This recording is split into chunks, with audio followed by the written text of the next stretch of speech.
Islam Makhachev, l'ombre de Rapide, puis sa continuité. Le disciple devenu champion, mais surtout, l'homme qui a fait évoluer le style daguestanais. Plus qu'un simple grappleur, Islam est un technicien du chaos, un maître du tempo. Il neutralise, absorbe, détourne, puis décide du moment exact où il vous étouffera. Si Rabib était une avalanche, Islam est un torrent canalisé. Là où la force brute suffisait autrefois, Islam a ajouté la ruse. Là où la pression constante dominait, lui choisit ses moments.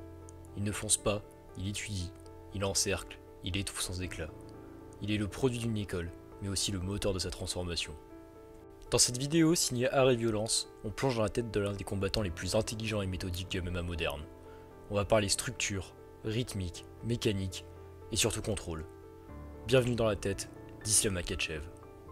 La première chose à comprendre avec Islam, c'est sa défense. Elle repose sur 3 couches, chacune construite pour réduire les risques avant même qu'ils apparaissent. La première couche, la gestion de la distance. Islam est un combattant de la ligne. Il sait exactement où il veut que l'échange se passe. Il recule sur les attaques, avance en diagonale, pivote en angle court. Il ne fuit jamais, il gère.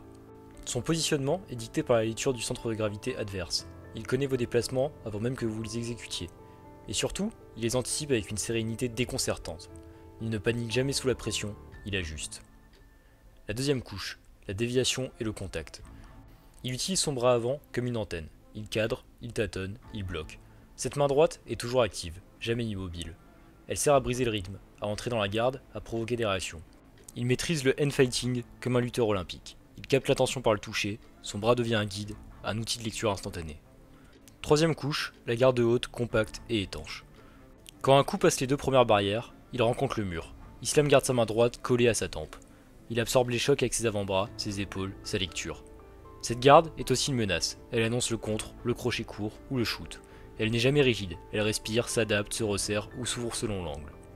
C'est cette architecture qui lui permet de rester serein face à des strikers comme Charles Oliveira ou Alexander Volkanovski. Une défense construite comme un mur invisible que peu de combattants parviennent à fissurer.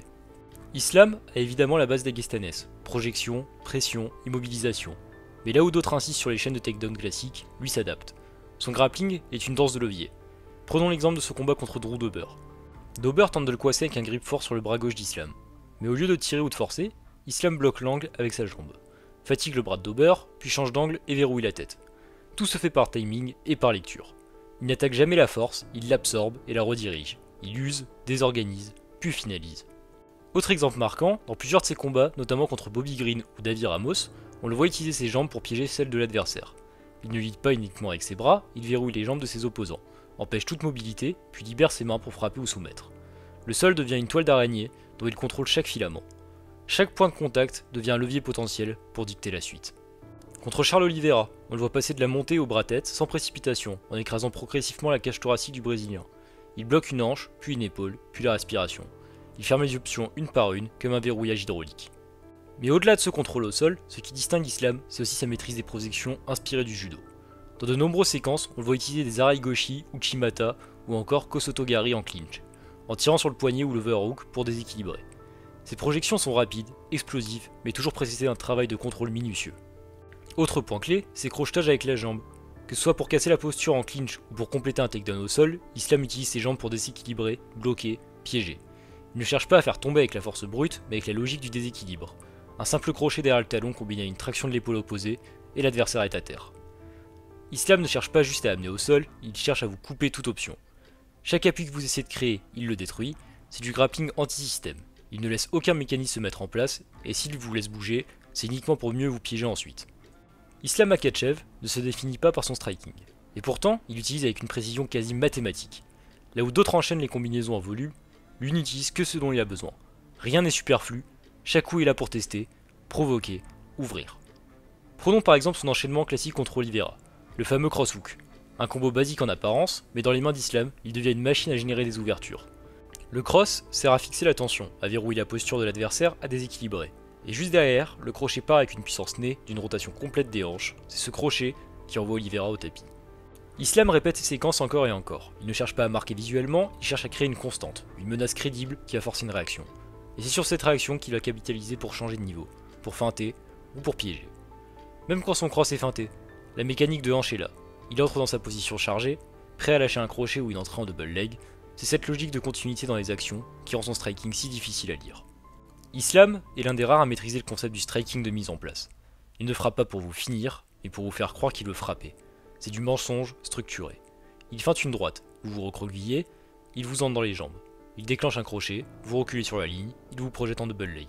Cette logique est visible dans presque tous ses combats, mais surtout contre Volkanovski. Volk tente de l'encercler avec du shifting.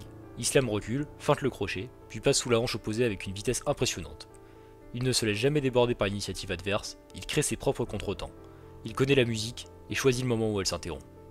Islam ne vous pourchasse pas, il vous guide. Dans ses séquences debout, on le voit très souvent placer sa main avant sur la main de l'adversaire, ou juste à côté. Ce handfighting lui permet de savoir où vous êtes, où vous allez, et surtout de bloquer vos initiatives. Il se sert aussi de sa tête comme d'un outil dans les phases du clinch. Il colle son crâne sous le menton adverse, gêne la vision, empêche les contres. C'est un point de contact, mais aussi une menace invisible. Et quand vous pivotez, lui aussi pivote, mais sur la jambe intérieure, vous enfermant dans son angle d'attaque, il n'a pas besoin de vitesse, il a l'angle. Contre Volkanovski, il a plusieurs fois guidé l'Australien vers son crochet ou vers la cage, pour mieux enclencher la lutte, il ne suit pas, il enferme. Ce qui fait de Makhachev un champion, ce n'est pas seulement son style, c'est sa capacité à changer de style en direct. Dans son premier combat contre Volkanovski, il est mis en difficulté au round 5. Volk utilise un butterfly hook plus overwrap pour renverser la position. Islam prend note, dans la revanche, il change totalement sa stratégie. Il anticipe les shiftings avec des pivots et coupe la cage avec des high kicks, le combat dure 3 minutes, KO. Contre Poirier, il change 3 fois de plan. D'abord la lutte, ensuite le volume debout, enfin la soumission. Il s'adapte à l'usure, à la fatigue, au temps. Il contrôle la tendance du combat round par round, comme un joueur d'échecs ajuste sa défense après chaque ouverture. Islam combat dans le temps long, il analyse, il apprend, il applique. Il ne s'adapte pas seulement à l'homme, mais à la dynamique du combat lui-même. En conclusion, Islam Makhachev est peut-être l'un des combattants les plus complets de l'histoire du MMA moderne. Il n'a pas l'explosivité de Gaethje, la flamboyance de Malé ou le charisme de Conor, mais il a quelque chose de plus rare, le silence de la maîtrise. Il n'a pas besoin d'être spectaculaire, il est chirurgical. Chaque mouvement sert un objectif, chaque pression crée une réaction, et chaque réaction, il l'a déjà prévue. Islam ne détruit pas, il neutralise. Il ne brille pas, il efface. Il ne vous bat pas, il vous enlève tout espoir de gagner.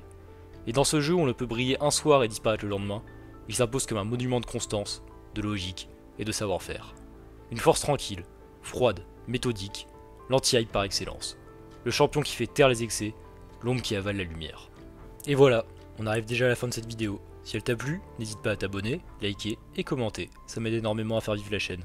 C'était Art et Violence, et si Makhachev semble imbattable aujourd'hui, alors la vraie question est peut-être celle-ci. Qui saura un jour l'emmener là où il n'a jamais encore été ?